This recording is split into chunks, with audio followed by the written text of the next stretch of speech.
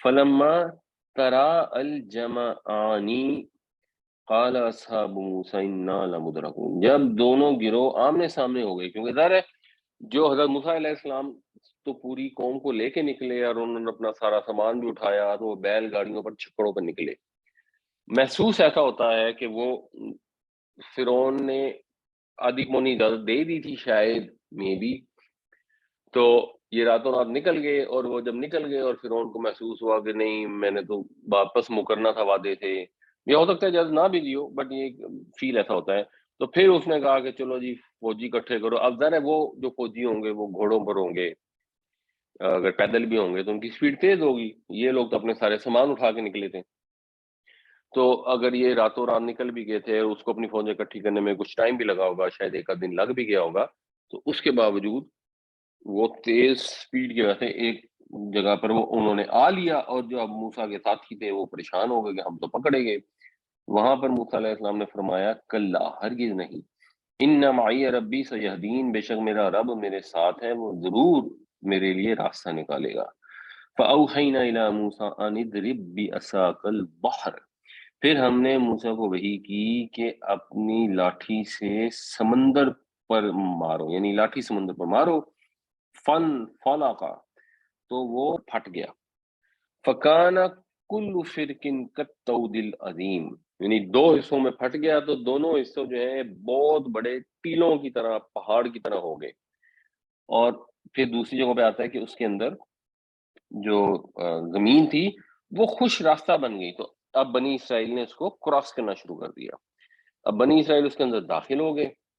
وَأَزْلَفْنَا ثَمَّ الْآخَرِينَ، تو ہم دوسری گروہ کو بھی وہاں قریب لے آئے، اور وہاں ان کی ایسی مت ماری گئی، جو انہوں نے آیتوں کو جھٹلایا اور جو تکبر کیا، اس تکبر کی انتہا یہ تھی کہ فرعون نے اتنا بڑا معجزہ دیکھ کر بھی اپنی فوجیں دریا کے یا سمندر کے اندر اتار دیں، اس کو نظر آ رہا ہے۔ یعنی یہ تو اب اگر کوئی جادو بھی کسی چیز کو سمجھ لے کہ شوکدہ بازی ہو گئی، کچھ ہو گئی، تو یہ تو شوکدہ بازی نہیں تھی نا، کہ لیونگ ایک دریا اتنا بڑا چل رہا ہے یا سمندر میں اتنا پانی ہے، اور موسیٰ علیہ السلام نے اپنا عصا جب اس میں مارا تو شوکدہ بازی اتنی تو ہو سکتی ہے کہ کسی کو محسوس ہو کہ اس کے پانی کے دو پہاڑ بن گئے ہیں اور بیچ میں راستہ نکل آیا ہے یہاں تک، لیکن اس کے بعد وہ تو داخل ہو گئے اس کے اندر، اور وہ کراس کر گئے، اور کراس کر کے اینڈ پر پہنچ گئے، تو اب تو کوئی شوکدہ بازی نہیں تھی نا، اب تو یہ کلیئر معجزہ تھا، اور فرعون کو ظاہر ہے پہلے بھی پتا تھا، وہ اس طرح بیوقوف تو تھا نہیں۔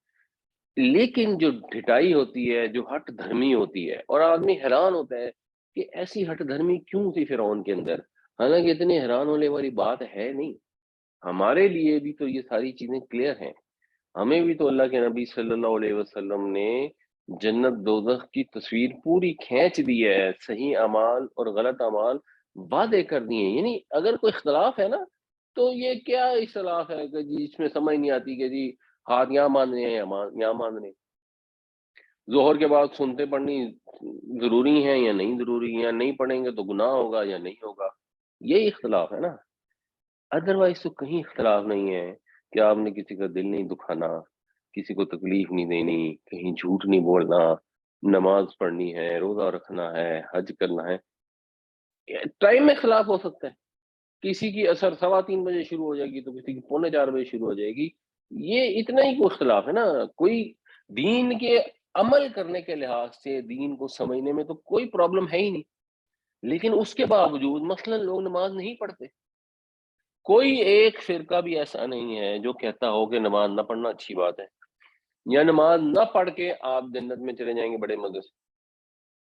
جتنی بھی اختلاف ہے یہ ہے کہ نماز کے علاوہ تو آپشن نہیں، نماز پڑھنی تو ضروری ہے، کوئی ہوں گے جو کہیں گے کہ چاہے ہم زور اور اثر کٹھی پڑھ لیں گے، پر پڑھنی دونوں نے بھی ہے، لیکن وہ لوگ جو نماز نہیں پڑھتے مثال کے طور پر، تو ان کی ڈٹائی کیسی ہے؟ ان کی ڈٹائی ویسی ہی ہے جو فرعون کی ڈٹائی ہے، یہ تو سب کو نظر آ رہا ہے کہ جو نماز نہیں پڑھے گا وہ اپنے آپ کو جہنم میں ڈال رہا ہے، اور اگر آپ کے بچے نماز نہیں پڑھتے ہیں تو آپ کو بھی نظر آ رہا ہے کہ یہ آگ کے گڑے میں چھلانگ لگا رہے ہیں، اور آپ آرام سے بیٹھے ہوئے کہ کوئی بات نہیں، بڑے ہو گئے، ان کی مرضی۔ How is it possible? اگر کسی کا بچہ ڈرگ لینی شروع کر دیتا ہے، ہیروئن کا عادی بن جاتا ہے، تو وہ یہ تو نہیں کہتا کہ یہ ہیروئن کا عادی ہو گیا ہے تو اس کی مرضی، بڑا ہو گیا کوئی بات نہیں، ظاہر سی بات ہے وہ اپنی کوئی کوشش کرے گا کہ اس کو اس لت سے چھڑائے، اس کا وہ علاج کروائے، جیسا بھی کروائے، جتنی کوئی نہ کوئی ایفرٹ تو کرے گا، لیکن لوگوں کے بچے ہیں وہ نماز ہی نہیں پڑھتے، ان لوگوں کو پرواہ ہی نہیں ہوتی، ان کے سامنے نماز کا ٹائم آتا ہے، ٹائم گزر جاتا ہے، وہ آرام سکون سے بیٹھے ہوتے ہیں، تو وہ بچوں کی بھی ڈٹائی ہے، اور والدین بھی ایسے تماشائی بن کے بیٹھے ہوتے ہیں جیسے کسی اور کی اولاد ہے جو آگ کے گڑھ میں چھلانگ لگا رہی ہے۔ تو یہ جب موسیٰ فرعون کا واقعہ پڑھتے ہیں نا، تو آپ کو تکبر کی، ڈٹائی کی، حق کے انکار کی، کیونکہ یہ ڈیٹیل سے واقعہ ہے نا، تو بڑی ڈیٹیل انفارمیشن ملتی ہے، ویسے تو سب قوموں نے یہی کام کیے، نمرود نے بھی ایسی حرکتیں کی جو حضرت ابراہیم علیہ السلام کے ساتھ مقابلے میں آیا، پھر جو حود علیہ السلام کی قوم تھی، صالح علیہ السلام کی قوم تھی، لوط علیہ السلام کی قوم تھی، ساتھ، لیکن یہ فرعون کا جو واقعات ہے نا، یہ کافی تفصیل سے قرآن شریف میں آئے ہیں۔ تو وَأَزْلَفْنَا ثَمَّ الْآخِرِينَ، پھر ہم دوسرے گروہ کو بھی اسی جگہ لے آئے، وَأَنجَيْنَا مُوسَىٰ وَمَن مَّعَهُ أَجْمَعِينَ، اور ہم نے بچا لیا موسیٰ اور اس کے ساتھیوں کو سب کو، ثُمَّ أَغْرَقْنَا الْآخِرِينَ، اور پھر ہم نے باقیوں کو غرق کر دیا۔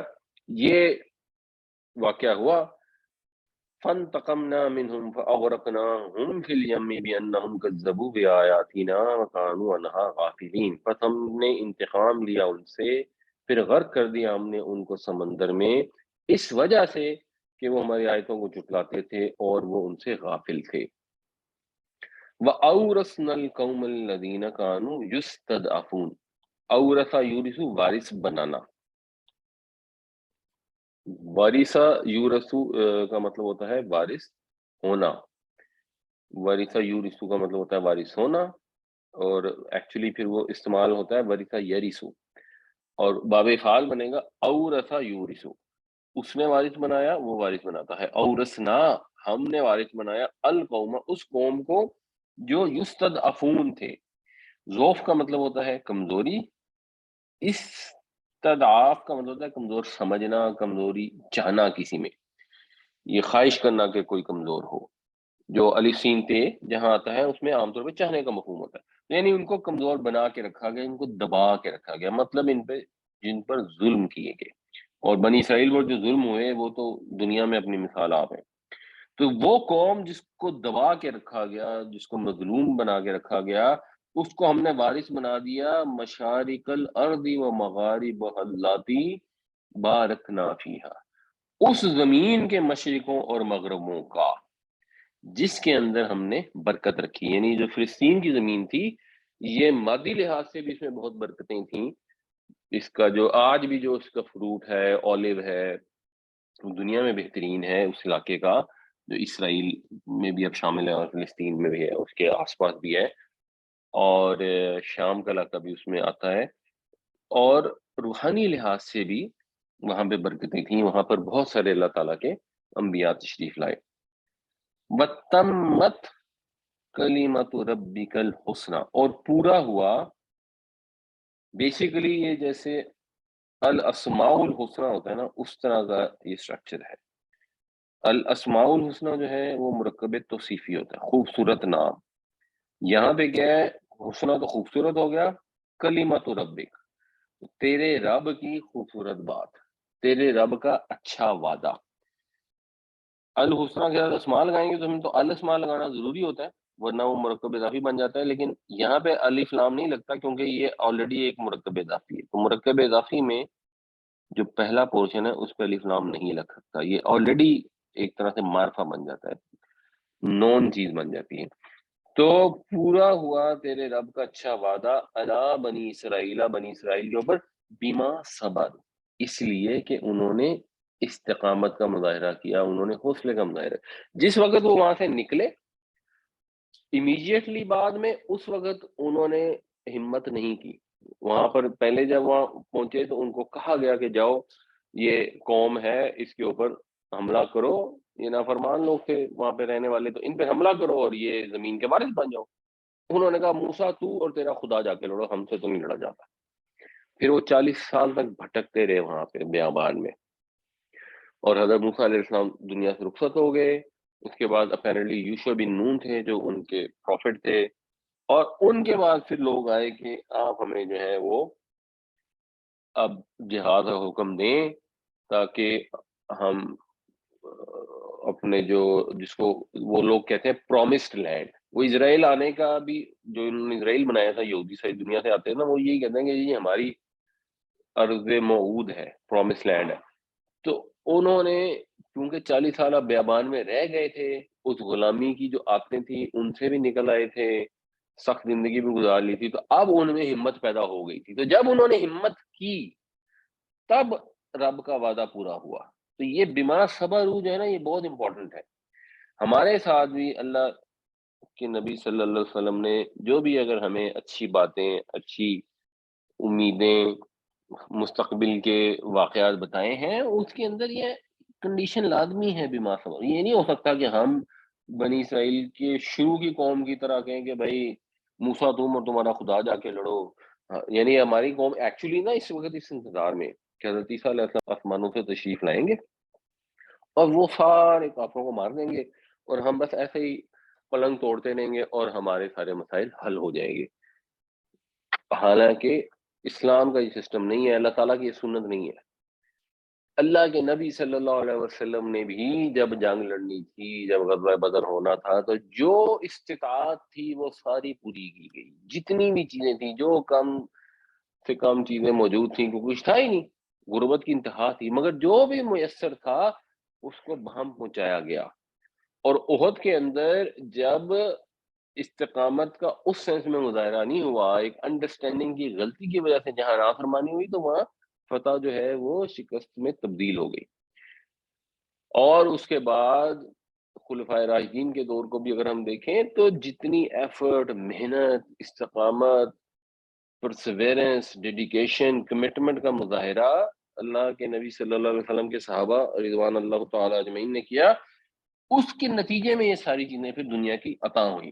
وَأَوْرَثْنَا الْقَوْمَ الَّذِينَ كَانُوا يُسْتَضْعَفُونَ مَشَارِقَ الْأَرْضِ وَمَغَارِبَهَا الَّتِي بَارَكْنَا فِيهَا وَتَمَّتْ كَلِمَةُ رَبِّكَ الْحُسْنَى عَلَى بَنِي إِسْرَائِيلَ بِمَا صَبَرُوا، اور ہم نے وارث بنایا اس قوم کو جسے دبا کر رکھا گیا تھا، زمین، اس زمین کے مشرقوں اور مغربوں کا جس کے اندر ہم نے برکت رکھی تھی، اور پورا ہوا تیرے رب کا اچھا وعدہ بنی اسرائیل پر بوجہ اس کے کہ وہ ثابت قدم رہے۔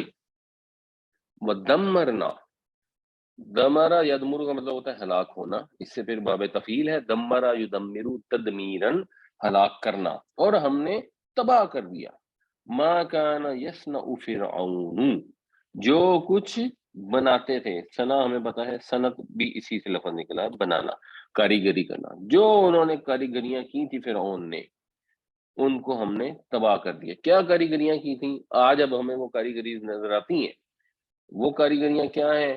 یہ بڑے بڑے حرام ہیں، لیکن اگر آپ دیکھیں تو ایک تو یہ تباہ حال ہے، دوسرے حضرت موسیٰ علیہ السلام، حضرت عیسیٰ علیہ السلام تک شاید 1200 سال یا پتہ نہیں کتنے سال، کوئی ہزاروں میں ہی ہے تعداد جتنے سال پہلے آئے تھے، اور حضرت عیسیٰ علیہ السلام کے 1800 سال بعد، یہ سن 1842 میں یہ احرام جو ہے نا یہ ایکسپلور ہونے شروع ہوئے، اور وہ ریت کے اندر دبے ہوئے تھے، تو اب وہ ریت کے طوفان سے اس کو دبا دیا، کوئی زلزلے آئے ہوں گے، تو ان کی یعنی یوں نہیں ہے کہ ساری عمارتیں ڈھیری ہو گئیں، جب ہم ایون ان کی بھی بات کرتے ہیں جو پیٹرا کے کھنڈرات ہیں، تو وہ تو خیر قومیں تباہ ہو گئیں، ادھر فرعون کی جو قوم تھی وہ ڈوب گئے سارے، جو اس قوم کے لوگ تھے، فرعونیوں کے ہاں بھی 2 قومیں تھیں نا، تو دوسری کے بچ گئے ہوں گے جو حضرت یوسف علیہ السلام کے زمانے میں برسر اقتدار تھے، تو انہوں نے جو کچھ باہر کیف جو انہوں نے بناتے تھے اس کو اللہ تعالیٰ نے تباہ کر دیا، یا ملیا میٹ کر دیا، یا ہزاروں سالوں کے لیے وہ نگاہوں سے اوجھل ہو گیا۔ وما کانوا یعرشون، یہ ہم نے پہلے بھی پڑھا تھا کہ وہ معروشات اور غیر معروشات، یعنی یہ جو پھر پیداوار کے لیے، فصلوں کے لیے آتا ہے، کسی چیز کے اوپر چھپر ڈالنے کے لیے، یعنی یہ لفظ استعمال ہوتا ہے ارشا یا رشو کا، اور اس سے مراد پیداوار ہے، اور پیداوار کے لیے خیر پہلے ہی وہ جو اولے اور ٹڈیاں اور جوئیں، اس سے وہ پہلے ہی تباہ ہو چکی تھی، تو شاید اس کی طرف یہ ہے، اور یا بس وہ قوم جو فرعون تھی اس کی جو بھی کھیت تھے، کھلیان تھے، اس کے بعد بھی اس واقعے کے تباہ برباد ہو گئے۔ وَدَمَّرْنَا مَا كَانَ يَصْنَعُ فِرْعَوْنُ وَقَوْمُهُ وَمَا كَانُوا يَعْرِشُونَ، اور ہلاک کر دیا، ملیا میٹ کر دیا ہم نے جو کچھ بناتا تھا فرعون اور اس کی قوم، اور جو بھی ان کی پیداوار تھی، یا جو بھی ان کے باغات تھے۔ وَجَاوَزْنَا بِبَنِي إِسْرَائِيلَ الْبَحْرَ، یہ جاوزنا بھی بنی اسرائیل اور بحرا ویسے اسی طرح جیسے پیچھے آیا تھا کہ ہم تمہیں لے کے گئے، یعنی ہم لے گئے بنی اسرائیل کو۔ جاوزا جو ہے، اگر آپ نے کبھی پاسپورٹ دیکھا ہو تو اس کے اوپر لکھا ہوتا ہے جواز السفر۔ جواز السفر کا مطلب ہوتا ہے بارڈر کراس کرنے کی پرمیشن۔ جادا یا جوزو کا مطلب ہوتا ہے کسی چیز کے سینٹر میں ہونا، درمیان میں ہونا، اور اس سے پھر یہ جو باب مفاعلہ بنتا ہے، اس کا مطلب ہوتا ہے کسی چیز کو پار کر دینا، اور باب تفاعل بنتا ہے کہ چیز سے آگے بڑھنا۔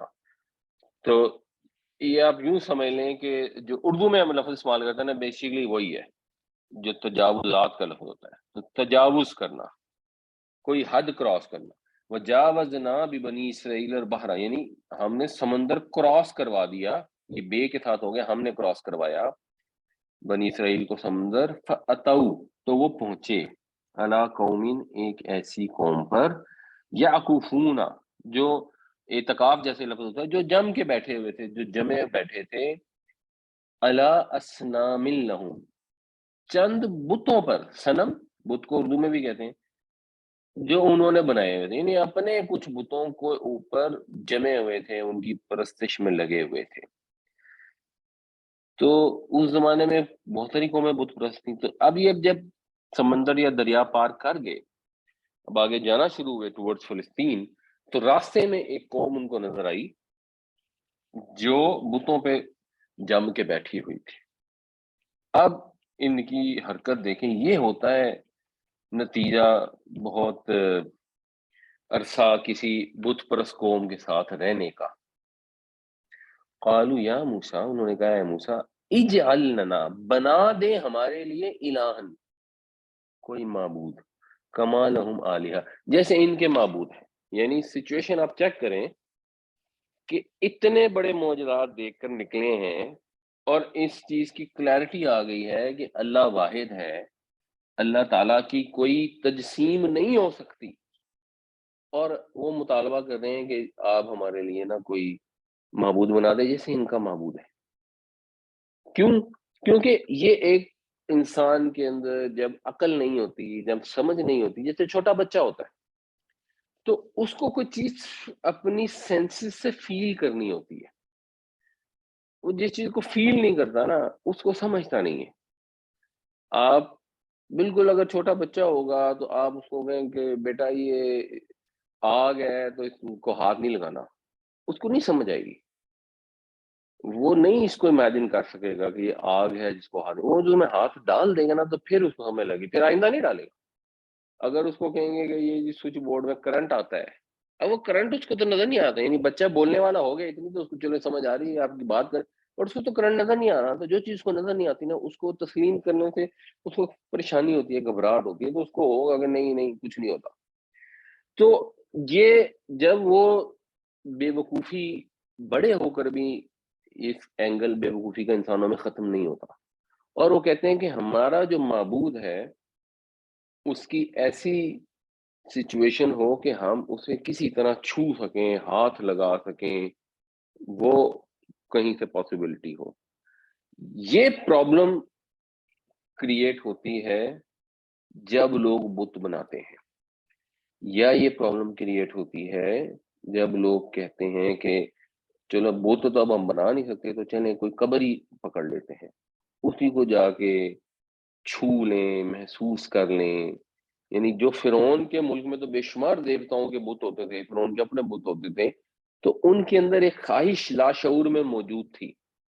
تو اب انہوں نے اللہ کو تو مان لیا، وہ یہ نہیں کہہ رہے ہیں کہ اے موسیٰ ہم نے اللہ کا شرک کرنا ہے، اللہ کے سوا کسی اور کو معبود ماننا ہے. وہ کہ نہیں، ہمیں ایسا ہی معبود چاہیے جس کو ہم ہاتھ لگا سکیں، جو ہمیں نظر آ رہا ہو اس کے سامنے سجدہ کر سکیں. تو وہ تو اپنی طرف سے تو بڑی اعلیٰ خواہش کا اظہار کر رہے تھے نا کہ ہم تو خدا کو ایک ہی مان رہے ہیں. وہ یہودی اپیرنٹلی انہوں نے خدا کو ایک ہی مانا ہے ساری زندگی. اگر وہ شرک ایک قوم نے کیا بھی تھا تو وہ عیسائیوں ٹائپ والا شرک ہے، جس کے اندر وہ خدا کا بیٹا انہوں نے حضرت عزیر کو بنا دیا، جیسے عیسائی حضرت عیسیٰ علیہ السلام کو مانتے ہوتے ہیں، لیکن صحیح بھی اللہ تعالیٰ کو ایک ہی مانتے ہیں. تو وہ جو خواہش اندر سے پیدا ہوتی ہے نا، یہ جہالت ہے. اور یہی بات حضرت موسیٰ علیہ السلام نے کہی، قال انکم قوم تجہلون، انہوں نے کہا بے شک تم جاہل لوگ ہو، بڑے ہی جاہل لوگ ہو تم. یعنی اللہ تعالیٰ کی اتنی شانیں دیکھ کر بھی تمہارا یہ طرز عمل ہے.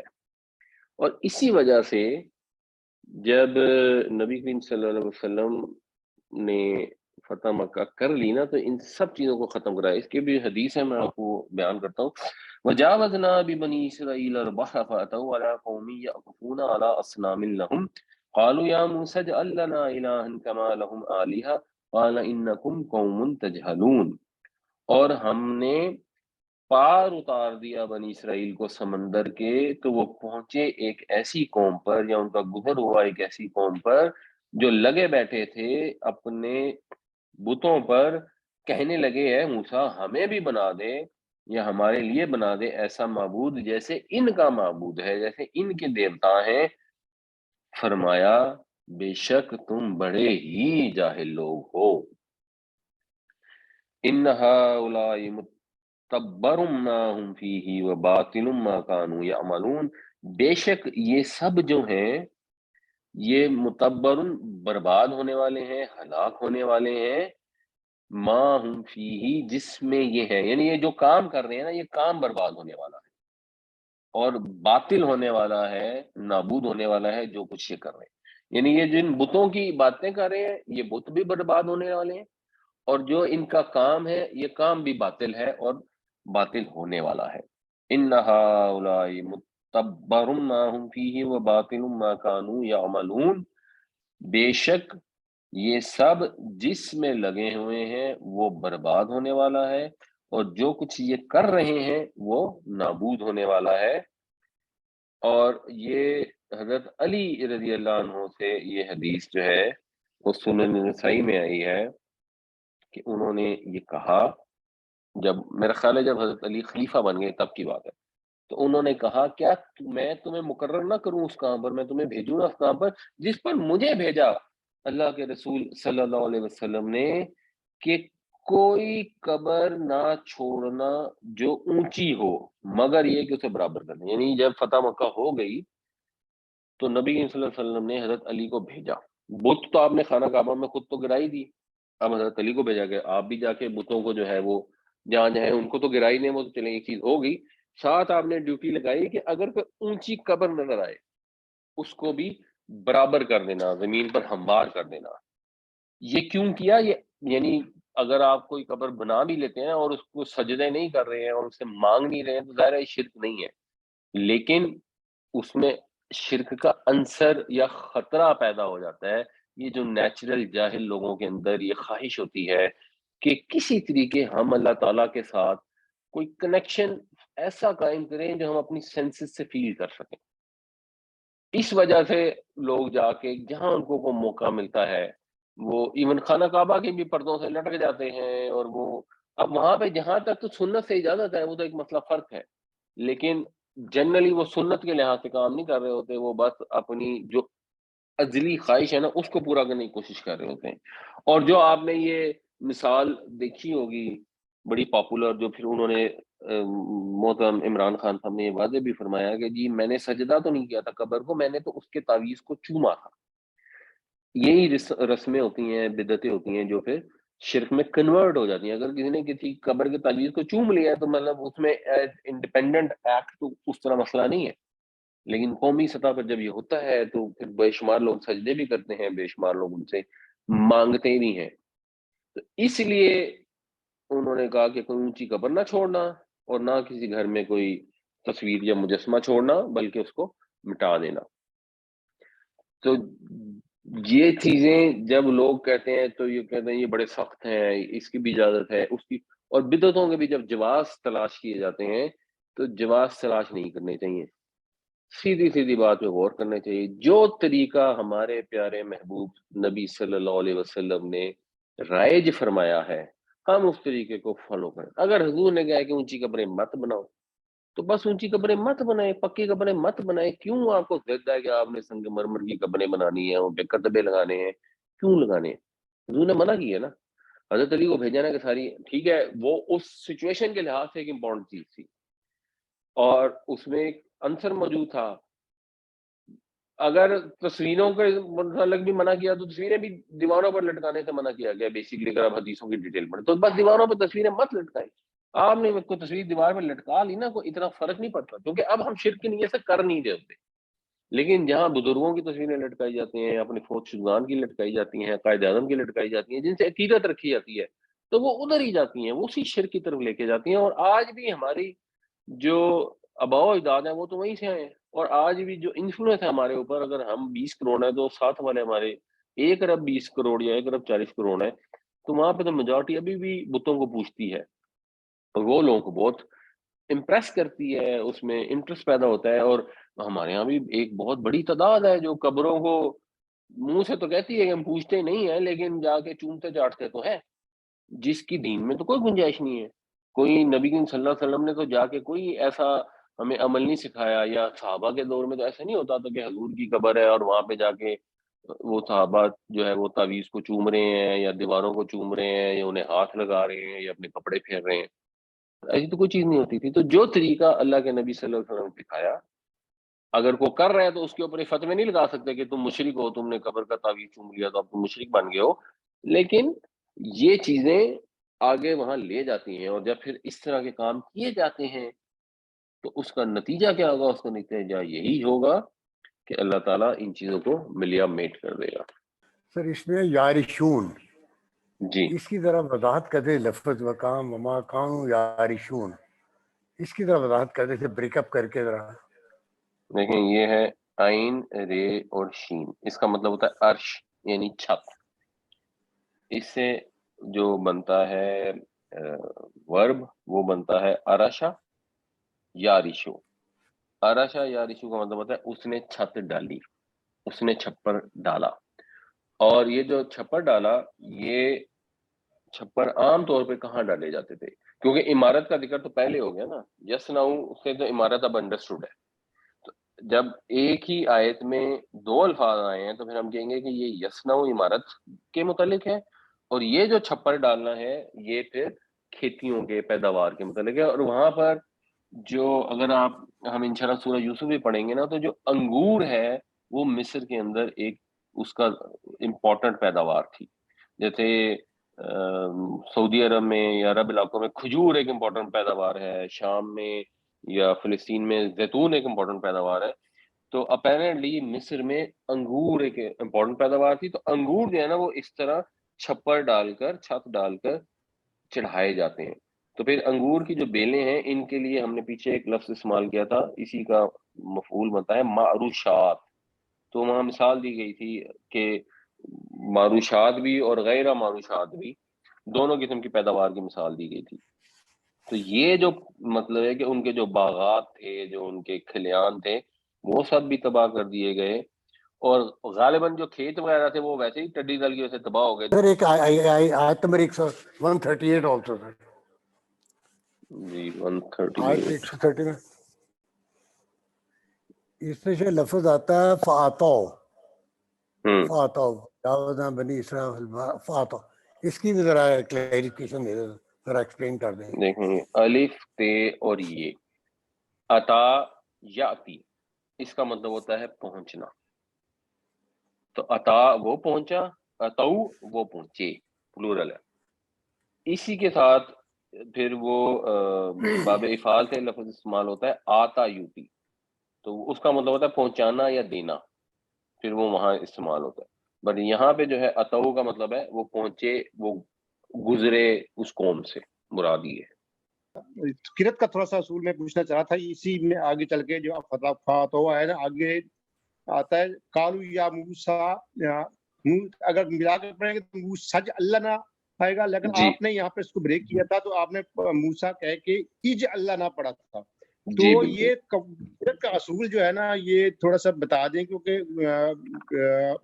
اگر ہم اس کو الگ کر کے پڑھیں تو زبر کیوں نہیں اس کے اوپر، تو زیر کیوں، یعنی ایج اللہ کیوں پڑھا گیا، مطلب اس کو تھوڑا سا پلیز وضاحت کر دیں.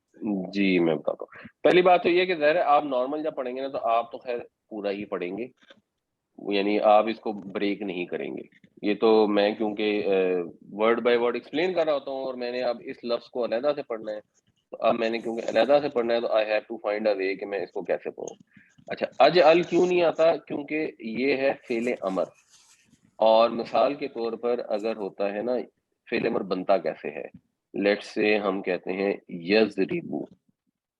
تو یضربو جو ہے اس میں فعل امر بنانے کا طریقہ یہ ہوتا ہے کہ آپ پہلے تو اس کی جو مضارع کی علامت ہے نا اس کو ختم کر دیتے ہیں.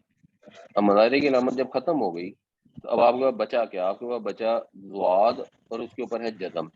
تو رب پڑھنے، اب رب پڑھ نہیں سکتے تو اس سے پہلے ایک الف لگا دی جاتی ہے، الف لگ گئی. اب اس میں رول یہ ہوتا ہے کہ اگر یہ جس کو کہتے ہیں نا عین کلمہ، فے عین لام میں جو دوسرا روٹ ورڈ میں ہوتا ہے نا، جیسے اس میں تے ہے اس میں رے ہے، اگر تو اس کے اوپر ہے زیر یا زبر تو پیچھے آ جائے گا زیر. تو اضرب، افتح، اجعل، تو یہ الف کی زیر سے ہی آئے گا اجعل. اور اگر اس کے اوپر پیش ہے تو پھر اس کے اوپر الف پر بھی پیش آ جاتی ہے انصر. اچھا یہ الف وہ الف ہوتی ہے جو ہم نے زبردستی ڈالی ہوتی ہے، جو ایکچولی اپنی جگہ پہلے نہیں ہوتی. اس وجہ سے جب اس الف کو پیچھے سے ملایا جاتا ہے تو پھر یہ الف ختم ہو جاتی ہے، اس لیے اس کو کہتے ہیں حمزہ وصلی، حمزۃ الوصل. تو پھر یہ یا منہ سج ال بن جاتا ہے. لیکن اگر ہم نے روک کے کہیں پڑھنا ہوگا، یا اگر کسی آیت کی شروع میں ایسے الفاظ آ جاتے ہیں جیسے وہاں آتا ہے اضرب بعصاک الحجر، تو وہاں پھر یہاں پر بعض دفعہ قرآن شریف میں زیر لگا بھی دی جاتی ہے. جیسے اہدنا الصراط ہے، اب وہ اگر آپ پیچھے سے جوڑیں گے تو پھر آپ نہدی الصراط پڑھیں گے، وہ الف ختم ہو جاتی ہے. ادروائز وہاں پہ الف لکھی ہوتی ہے، ریل نیچے لکھی ہوتی ہے. تو یہ رول ہے، اگر 3 لیٹر والا اگر یہ ہے فعل امر تو اس میں یا زیر ہوگی یا پیش ہوگی. تو پیش تو آپ کو پتہ لگ جائے گی اگر درمیان میں پیش آ رہی ہے. اور اگر یہ کوئی دوسرا مثال میں باب افعال ہے تو اس میں الف اول تو اصلی ہوتی ہے، وصلی نہیں ہوتی. مثلا اگر اسلم ہے تو وہ اسلم ہی رہے گا ہمیشہ، اور وہ ایز اٹ از ہی رہتا ہے، اور پیچھے سے آپ جوڑتے بھی ہیں تو پھر وہ وسلمو نہیں ہوتا، وہ اسلمو ہی رہتا ہے. اچھا سر، ایک چیز اور پوچھنا چاہوں گا معذرت کے ساتھ. جی اچھا یہ آیت نمبر 131 جو آیت سیئتن یطیرو، اور پھر آگے جا کے اسی میں طائروں کو آیت طائر کا آپ نے بتایا کہ جیسے پرندے کے لیے ہے نا جی. اور چونکہ قرآن پاک نازل عربی زبان میں ہوا تو لہذا اسی کو استعمال کیے گئے. میرا صرف لیکن اس میں وضاحت صرف اتنی سی درکار ہے کہ کیونکہ یہ تو ایک اسلام تو مٹانے آیا جو بدشگونیاں اور اس سے مطلب انہی کا ہی لفظ کیوں استعمال کیا گیا اللہ تعالیٰ نے قرآن پاک میں؟ مطلب بے شمار اور بھی الفاظ مطلب جس چیز کو ختم کرنے کے لیے آئی تو اسی کو ہی جو ہے نا وہ بجائے اس کو یہ بدشگونی کے معنی میں قرآن پاک میں بھی وہی آیا ہے. تو مطلب یہ تھوڑا سا کنفیوژن. ویسے تو اللہ کا کلام ہے جی، وہ اللہ تعالیٰ نہیں کر سکتے، لیکن میں تھوڑا سا یہ کلیئر کرنا چاہ رہا تھا. نہیں دیکھیں ایشو یہ ہے کہ وہ کوئی اور لفظ بھی ہوتا تو مطلب تو یہی ہوتا نا. یعنی جیسے قرآن شریف شرک کو مٹانے کے لیے آیا، اب شرک کو مٹانے کے لیے آیا لیکن شرک کا لفظ تو قرآن میں استعمال ہوگا نا اس کو بتانے کے لیے جس کو لوگ شرک کہتے ہیں. تو کیونکہ عربوں کے ہاں اس کو طائر یا یہ تیرو کا مطلب ہی ہوتا ہے منوط سمجھنا، اب یہ عربی کا پارٹ بن گیا نا. تو وہ سوال یہ پیدا ہوتا ہے کہ وہ لفظ کیوں نہ استعمال کیا جائے جس کو لوگ آسانی سے سمجھتے ہیں کہ اس کا مطلب کیا ہے. وہ کہتے ہیں کہ ہم چونکہ بڑے خدا پہ بھگوان پہ کانسنٹریٹ نہیں کر سکتے تو ہم کوئی نہ کوئی سیمپل اپنے سامنے رکھ لیتے ہیں بت بنا کے. یہ ہماری اپنی سوسائٹی میں ہے کہ ہم وہ ہماری کانسنٹریشن نہیں ہوتی. میں اپنا بتاتا ہوں، میری نماز میں کانسنٹریشن نہیں ہوتی. میں پوری توجہ کے کوشش کرتا ہوں، وہ کبھی بہت مشکل ہوتا ہے میرے لیے، کبھی 5 رکعتیں پڑھ جاتا ہوں، کبھی 3 پڑھتا ہوں. یعنی دنیا کے جو مسائل ہیں فوراً میرے جب نماز کے لیے کھڑا ہوتا ہوں وہ دماغ میں آ جاتے ہیں. جب میں باتیں کرتا ہوں تو کوئی دماغ ٹھیک ٹھاک چل رہا ہوتا ہے.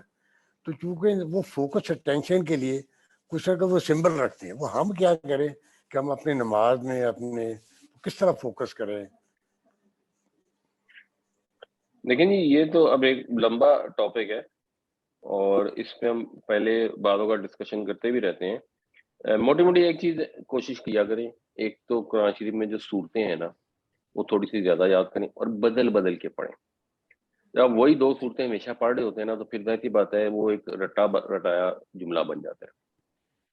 تو صورتیں بدل بدل کے پڑھا کریں، جو اذکار کرتے ہیں وہ تھوڑے بدل کے پڑھا کریں، کچھ دعائیں یاد کریں جو سجدے میں رکوع میں دعائیں مانگا کریں اللہ تعالیٰ سے، اور وہ بھی بدل بدل کے مانگا کریں. اور اس کے بعد تھوڑی سی ایفرٹ بھی کریں. میں کوشش کرتا ہوں، میرے ساتھ بھی یہ پرابلم ہوتی ہے، سب کے ساتھ ہوتی ہے، کوشش میں یہ کرتا ہوں کہ جو پڑھ رہا ہوں اگر میں نے سکون سے پڑھنی ہے نا، اگر آپ تھوڑا سا ٹائم بھی دیں نماز کو، بالکل جلدی جلدی میں ہبڑ دبڑ میں نہ پڑھیں، نماز کو ایک پراپر وقت دیں جو ریکوائرڈ ہے. تو اس کا طریقہ کار یہ ہوتا ہے کہ آپ ایک آیت پڑھیے، اس کے بعد ذرا سانس لیں، اور ذہن میں سوچیں کہ یہ جو آیت پڑھی ہے اس کا مطلب ذہن میں ہے یہ نہیں ہے. آپ نے پڑھا الحمدللہ رب العالمین الرحمن الرحیم, اب یہ نہیں ذہن میں رہے گا, آپ گئے الحمدللہ رب العالمین اور اب سانس لیں, ذرا سانس لے کے ذہن میں سوچیں کہ میں نے کیا پڑھا ہے. میں نے پڑھا کہ اچھا سب تعریف اللہ کے لیے جو جہانوں کا رب ہے. اگر تو ساتھ ساتھ ذہن میں آ رہا تھا تو سانس لے کے اگلی آیت شروع کر دیں, اور اگر دماغ کہیں وانڈر کر رہا تھا تو سانس لے کے رک جائیں اور دوبارہ پڑھ لیں. دوبارہ دہرانے سے نماز میں کوئی مسئلہ نہیں ہوتا, یعنی وہ ایک آیت دوبارہ پڑھ لیں, یہ نہیں کہ آپ پوری نماز دوبارہ پڑھنی شروع کر دیں. تو دوبارہ الحمدللہ رب العالمین دوسری آیت پڑھیں گے نا, آپ کا دماغ ڈیفینیٹلی فوکس رہے گا. پھر اگلی آیت پڑھیں, ایک سانس لیں, رکیں. جو ٹھہر کر قرآن شریف پڑھنے کا بھی حکم ہے اس میں بھی یہ والی حکمت بھی ہے کہ جب آپ ٹھہر کے پڑھتے ہیں تو آپ ایون آپ قرآن شریف پڑھ لیں نا بیٹھ کے, ویسے تو آپ باتیں کتاب پڑھیں نا, کتاب میں بھی آدمی بات کا مانڈر دیتا ہے, اور قرآن شریف آپ ویسے پڑھنے شروع کر دیں ہمارے یہاں تو لوگ وہ آدھے گھنٹے میں پورا سپارہ آرام سے پڑھ لیتے ہیں, اور پڑھا کیا ہوتا ہے یہ نہیں ان کو پتا ہوتا کہ کیا پڑھا ہوتا ہے, چاہے ان کو مثلا ترجمہ آتا بھی ہو یا نیچے ترجمہ لکھا بھی ہو. تو ٹھہر کے نماز بھی ٹھہر کے پڑھیں, تو پھر اس کا نتیجہ کیا ہوگا کہ اگر کوئی 4 فرض پڑھنے میں مثلاً یا 2 سنتے پڑھنے میں کسی کو 1 منٹ یا پونا منٹ لگتا ہے تو وہ 2 نفل پڑھنے میں اسے 3 منٹ لگ جائیں گے یا 4 منٹ لگ جائیں گے. تو کوئی بات نہیں, دن میں آدھا گھنٹہ اگر نمازوں کے لیے نکال لیتے ہیں یا 15-20 منٹ فالتو نکال لیتے ہیں اور بہتر نماز پڑھ لیتے ہیں, بے شک وہ 17 رکعتیں نہ پڑھیں ایک نماز کی, اگر 2 رکعتیں بھی پڑھیں فرض کے علاوہ تو ان کو سکون اور اطمینان سے پڑھیں. تو کوشش کریں, it's a struggle every day, effort کریں گے تو انشاءاللہ تعالی نتیجہ بھی ہوگا. اگر ہم بات کو کیا کرتے ہیں, ہم کہتے ہیں کہ باجی ہم سے تو دماغ میں دھیان نہیں رہتا, اور اب ہم نے کوشش ہی نہیں کرنی, تو پھر اس سے مسئلہ حل نہیں ہوتا. روزانہ کوشش کریں, روز شیطان نئے طریقے سے آپ کو نماز سے غافل کرنے کی کوشش کرے گا, اور آپ نے روز اس کا توڑ کرنا ہے, تو انشاءاللہ تعالی نماز بہتر ہو جائے گی. چلیے, انہوں نے وہ شاہد صاحب نے ذرا ریفرنس بھی بتا دیے اس آیت کا, وَرَتِّلِ الْقُرْآنَ تَرْتِیلًا سورۃ المزمل کی آیت نمبر 4 ہے. اور یہ بھی وہ کہہ رہے ہیں کہ سجدہ رکوع بھی ذرا آرام سکون سے کریں, اور سجدے اور رکوع کے درمیان میں بھی جو ہے یعنی سلو موشن تھوڑی رکھیں. اور ایک ویسے اور بھی چیز ہوتی ہے جس کو ہم رفع یدین کہتے ہیں, وہ بیسیکلی اس کا بھی پرپز یہ ہوتا ہے کہ اگر دنیا کی طرف توجہ ہو رہی ہو تو رفع یدین بھی کی جا سکتی ہے, جو ہمارے ہاں بہت سارے لوگوں کو اس سے مسائل پیدا ہو جاتے ہیں. تو وہ کر بھی نہیں تو ٹھیک ہے, نہ بھی کریں تو ٹھیک ہے. اور ترجمہ اوبیسلی آنا چاہیے, پوری نماز کا ترجمہ آنا چاہیے, اس میں جو قرآن شریف پڑھ رہے ہیں. اب جو نہیں آتا وہ چلے مجبوری ہے, لیکن یہ نہ زیوم کریں کہ اب ہم بوڑھے ہو گئے تب ہمیں تو یاد ہو نہیں سکتا, نہ نئی صورتیں یاد ہو سکتی ہیں اور نہ ترجمہ یاد ہو سکتا ہے. ایک رول آف تھم بھی ہوتا ہے, اگر کوئی صورت یاد کرنی ہے نا تو بعض لوگ کہتے ہیں, جو اگلی کلاس میں انشاءاللہ ہم ڈسکس کریں گے کہ حضرت موسیٰ علیہ السلام گئے نا تو 40 راتوں کے لیے گئے تورات لینے کے لیے. رول آف تھم یہ ہوتا ہے کہ آپ کوئی بھی آیت جو ہے نا اس کو 40 دفعہ دہرائیں گے نا تو کافی چانس ہے کہ وہ پکی ہو جائے گی. تو یہ بھی ایک شیطان کا دھوکہ ہوتا ہے کہ جی بات مجھ سے تو اس عمر میں جو ہے نا یہ چیزیں یاد نہیں ہو سکتی, یاد ہو جاتی ہیں. انسان کو اللہ تعالیٰ نے بڑی کیپیسٹی دی ہے, کسی کو 10 دفعہ دہرانے سے یاد ہو جاتی ہیں, کسی کو 40 دفعہ سے ہو جائیں گی, کسی کو ہو سکتا ہے اس سے بھی زیادہ دہرانی پڑ جائے. لیکن چھوٹی چھوٹی صورتیں مختلف یاد کریں, ان کے مطلب بھی یاد رکھیں, تاکہ نماز میں جب بدل کے پڑھیں گے ٹھہر کر سکون سے مطلب پر غور کر کے, تو انشاءاللہ تعالی نماز بہتر ہوگی ڈیفینیٹلی. ایک چیز ذہن میں آئی جی, وہ اپنا پرسنل ایکسپیرینس بھی جسٹ 30 سیکنڈ کے لیے شیئر کروں گا جی, کہ قرآن پاک کو بھی یاد کرنے کے لیے اور نماز کی میننگ کو بھی یاد کرنے کے لیے میرے ایک دوست نے, میرے کلیگ نے مجھے ایک طریقہ بتایا, میں اس کو خود بھی آزماتا ہوں, آپ سب دوستوں کے ساتھ شیئر کر رہا ہوں ویری کوئکلی. انہوں نے کہا کہ جی ایک تو جس کو بار بار ریپیٹ کرنا, اور دوسری نماز کی میننگ بھی اور قرآن پاک کی کوئی بھی صورت یا آیات اگر ہم یاد کرنا چاہتے ہیں وہ یوٹیوب میں ڈال دیں, مثلاً سورہ نصر میمورائزیشن, اس میں وہ یہ کرتے ہیں کہ وہ ہر ایک آیت کو نا جی وہ 10 دفعہ ریپیٹ کرتے ہیں, اور وہ جب ریپیٹ کرتے ہیں تو ان کے پھر ساتھ ساتھ جو ہے نا ہم پڑھ لیتے ہیں. مثلا وہ کہتے ہیں اذا جاء نصر اللہ والفتح, وہ اس کو 10 دفعہ پڑھیں گے, تو اس کے ساتھ ساتھ جو ہے نا اگر میں بولتا جاؤں تو میں سن بھی رہا ہوں, بول بھی رہا ہوں, اور ایک آیت 10 دفعہ ریپیٹ ہو رہی ہے, تو اس سے بھی جو ہے نا جی میمورائزیشن میں ہیلپ ہو جائے گی, نماز میں بھی اور قرآن میں بھی. یہ میں جسٹ شیئر کرنا چاہ رہا تھا. تو قرآن پڑھنے کی اللہ تعالیٰ میں توفیق عطا فرمائے, سمجھنے کی توفیق عطا فرمائے, عمل کرنے کی توفیق عطا فرمائے, لوگوں تک پہنچانے کی توفیق عطا فرمائے, اور لوگوں سے حسن سلوک کی توفیق عطا فرمائے. جب ہم کسی کو قرآن کی بات بتائیں تو تکبر سے نہ بتائیں, یہ بھی بڑا خطرناک تکبر ہے. اللہ تعالیٰ ہمیں